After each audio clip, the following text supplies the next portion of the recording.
Hello, it's your favorite chemistry tutor, Joe. So let's take a look at transition metals. So we'll be looking at the different properties of transition metals. We know transition metals can form complex. We know that transition metals can form colored ions. We know it can form variable oxidation state. It can be used as catalyst and like that.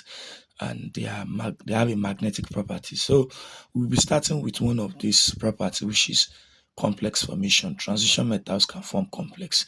So for the purpose of this video, I'll be teaching you how to name a complex. So transition metals can form complex. So we want to see the hierarchy of complexes. So for the purpose of your exams.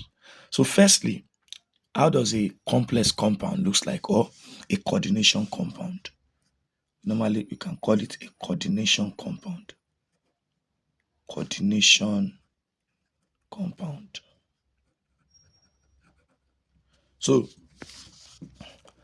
coordination compound, complex compound, any way you want to call it. So first thing, for those who don't know, a complex, for example, what I have here, a complex is always in a square bracket. So this square bracket here, can you see this square bracket?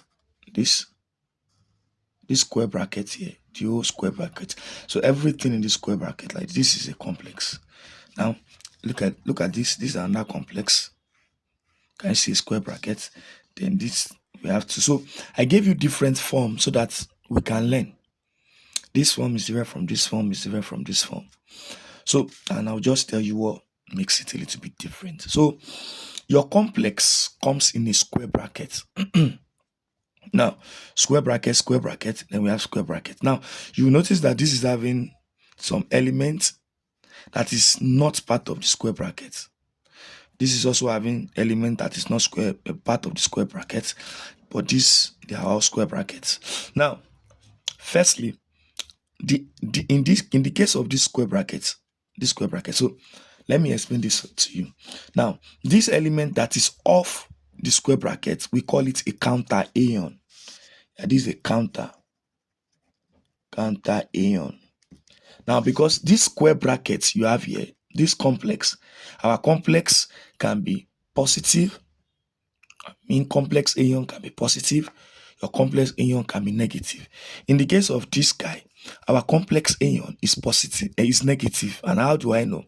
Because my counter ion, which is potassium, is positive, such that I can break this down to become, in IUPAC, you can have something like K plus. Remember? You can have something like K plus, then plus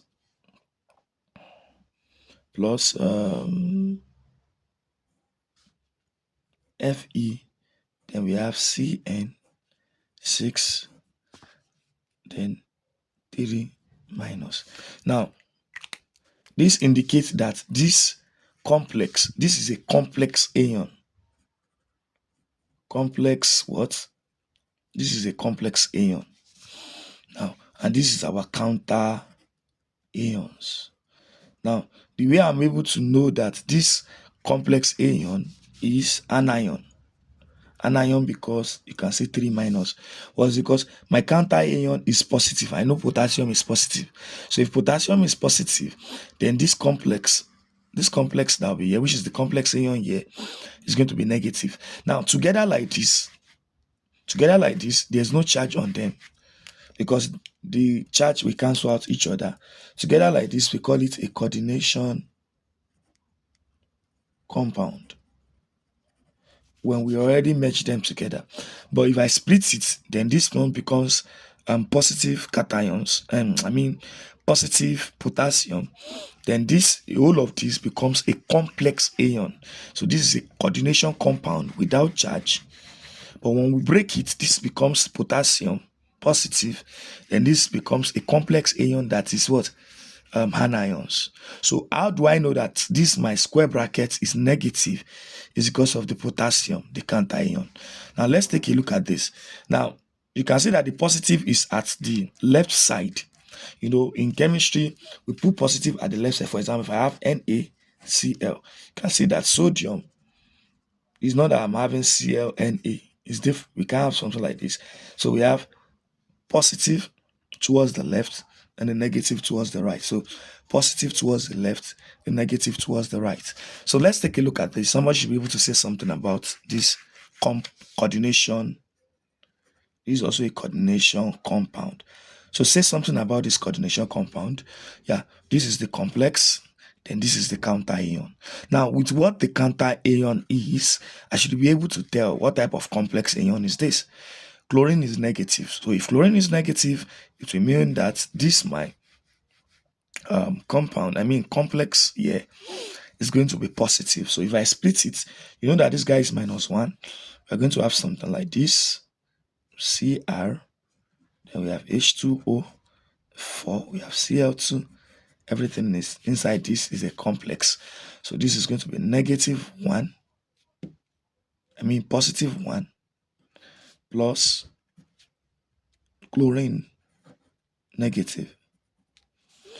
How do I know? I know that chlorine is -1. So this counter ion is, this chlorine here is a counter ion. It is not part of the complex. So it is Cl minus. Sorry, this is Cl minus. Then if this is a Cl minus, it would have mean that my complex ion is going to be positive. So I have negative complex ion, which is always here towards the right. Then we have a positive complex ion, which we have towards the left. And don't forget, we're able to determine that with our Cl that is here. Then the next thing is we have this case whereby the counter ions are both complex such that this guy, some of you might not be familiar with it, but you get to know about it. This is 3 plus, yeah, and this is 3 minus. So you might be thinking, how do I come about this? Yeah, it's because I'm familiar with one of them, one of the complex that is 3 minus. So if this is 3 minus, then so that means that this is 3 plus. You can see the positive is towards the left, then the negative towards the right. You can see positive toward the left, like that. So you can have 1, 2, 3, these 3 forms of questions given to you. You can have these 3 forms of question given to you. So, and we must know. Now let's take a look at what we have inside our square bracket. Now I need to explain all these simple terminologies so that when we start naming, to be easier for you to understand how the compound looks like and how you get to name them. So firstly, inside our square bracket, we've talked about the forms we can have. Then let's look at the square bracket itself. Inside the square bracket, we have a metal, which is our transition metal. This is iron. So our metals are mostly transition metals that form complex. So the ion there is the central, we call it the central atom. So the transition metal, the transition metals is the what? Is the central atom. So central metal, central atom. So we have the central atom, and see the central atom. Then we also have what we call the surrounding. This is the central atom here. Inside the square bracket, we are looking at what's inside the square bracket. We have the central atom, which is the transition metal. Then we have the surrounding atom, which is this CN here is the surrounding atom, which we call the ligands or ligands. So this is the ligands. So we have inside our square bracket, we have our transition metals and ligands. So most times you see your ligands coming in a round bracket. This is a square bracket. So I think that is clear. So let's move to this one. Let's look at this square bracket also. Oh yeah, take a look at the square bracket. So in this square bracket, where's my transition metal? Yes, this is Cr, which is chromium. Then this H2O and Cl2, they are our ligands. So these are the ligands. You see the ligands here? This is the ligands. Now let me quickly say something about the ligands. Now for the ligands, your ligands can either be neutral. The ligands can either be neutral, that means no charge on them, or the ligands can be negatively charged. So our ligands can be neutral, our ligands can be negatively what? Charged. Can be negatively charged. So ligands can be neutral, ligands can be negatively charged. Don't forget that our transition metal is positive. So inside the square bracket, transition metal is positive. Your ligands inside the square bracket, inside the square bracket, your transition metal, this is your transition metal, is positive. Your ligands can be neutral, and in some cases they can be negatively what? Charged. And I'll show you examples of the neutral ones and the negatively charged ones. In the case of Cn is Cn minus. Cn is what? Cn minus. You know that cyano is having a negative charge. So this ligand is a negatively charged ligand. Let's take a look at this.